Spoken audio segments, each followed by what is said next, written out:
Let's start by going over some of the phrases that we learned in the last two lessons. Hi or hello translates to hola. Good morning is buenos días. Good afternoon or evening becomes buenas tardes. And good night translates to buenas noches.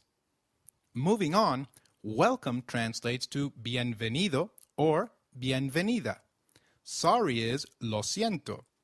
Excuse me while begging pardon is perdón. And excuse me while seeking attention translates to discúlpeme. Please becomes por favor. For saying bye, we say adiós. Thank you is gracias. And fine thank you translates to bien, gracias. You're welcome becomes de nada. And finally, nice to meet you translates to mucho gusto. Great! For learning useful and interesting conversations in Spanish, it is essential that we learn some basics which will help us with conversations in the future. So let's now move on and learn some personal pronouns and their usage. Today we will look at personal pronouns like I, she, he, you, etc., and their forms in Spanish. These will act as a foundation for us to move on to conversational lessons. Let's start with I and its plural form, we. In Spanish, I translates to yo. Try saying that, please. Yo. The plural form we translates to nosotros for males and nosotras for females. Can you try that, please? Nosotros and nosotras. The Y is pronounced like the English Y in some areas, sounding just as it would in English, while in others it takes up the sound of the English letter J. The forms of you vary in informal and formal situations. Informally, you translates to tú when referring to a single person, and vosotros or vosotras for plural. Can you try that?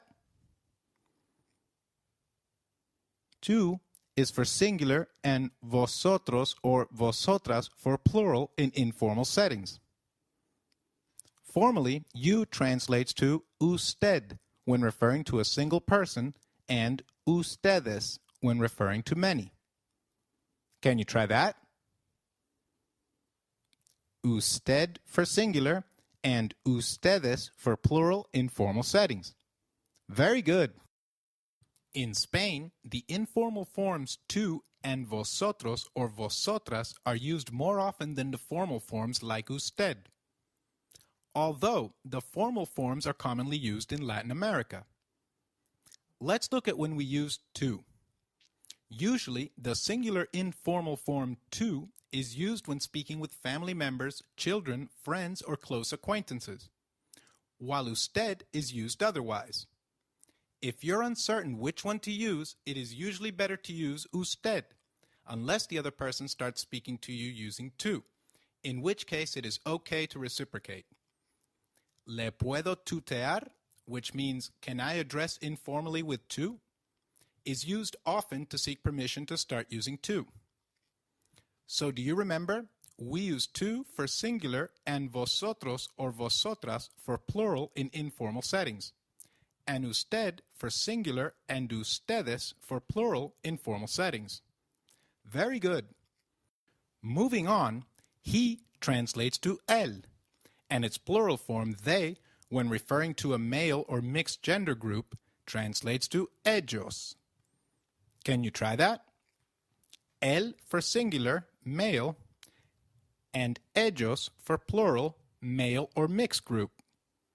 She translates to ella, and its plural form, they, when referring to a group of females, translates to ellas. Can you try that?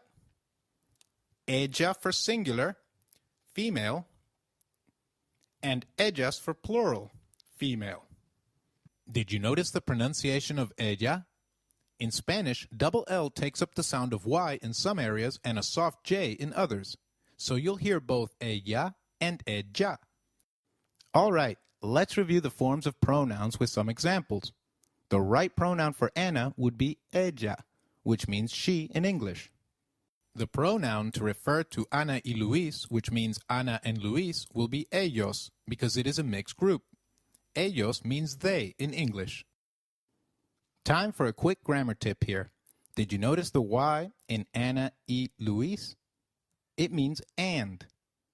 It is pronounced same as the sound of the letter E in English. So can you try saying E? It is E.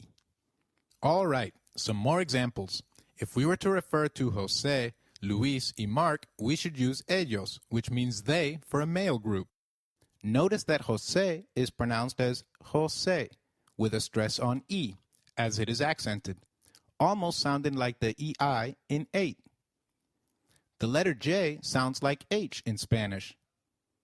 So try saying Jose. It is Jose. You will encounter a lot of Joses if you travel to a Spanish-speaking country. I can promise you that. Excellent. All right. Now, if we were to refer to Ana y Maria, which means Ana and Maria, we'd say ellas, which means they and refers to a girls group. So which pronoun will you use for a girls group? That's right. You will use ellas. And which pronoun will be used for Maria y tú, which translates to Maria and you? We will use vosotras or vosotros, which is the plural and informal form of you. We put the right option as vosotras or vosotros because tú is informal. Use of vosotras or vosotros will depend on the gender of the group. If it is all females, we will use vosotras. Otherwise, we will use vosotros. Great! Which pronoun will be used for Maria y usted, which translates to Maria and you, but in the formal form? We will use ustedes, which is the plural and formal form of you.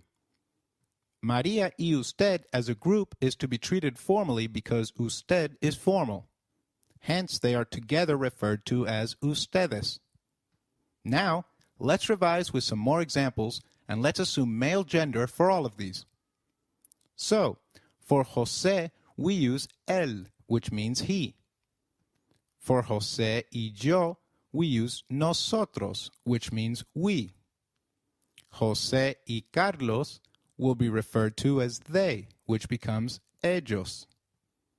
Now, Jose, Carlos y yo, which means Jose, Carlos, and I, will be referred to as we, or nosotros. Did you get that right? For Carlos y tú, we use the informal form of we, which is vosotros. And for Carlos y usted, we use the formal form of we, which is ustedes. Excellent. Let's quickly go over all pronouns again. I is translated to yo, and we is translated to nosotros or nosotras. Informally, you is translated to tú for singular cases, and vosotros or vosotras for plural. Formally, you is translated to usted for singular cases, and ustedes for plural. He is translated to él, and they is translated to ellos for male gender. Similarly, she is translated to ella, and they is translated to ellas for female gender. Very good. All right, the fun part is here again. Time for our culture leaf of the day. False friends or falsos amigos are words which look or sound similar in two different languages but actually mean something else.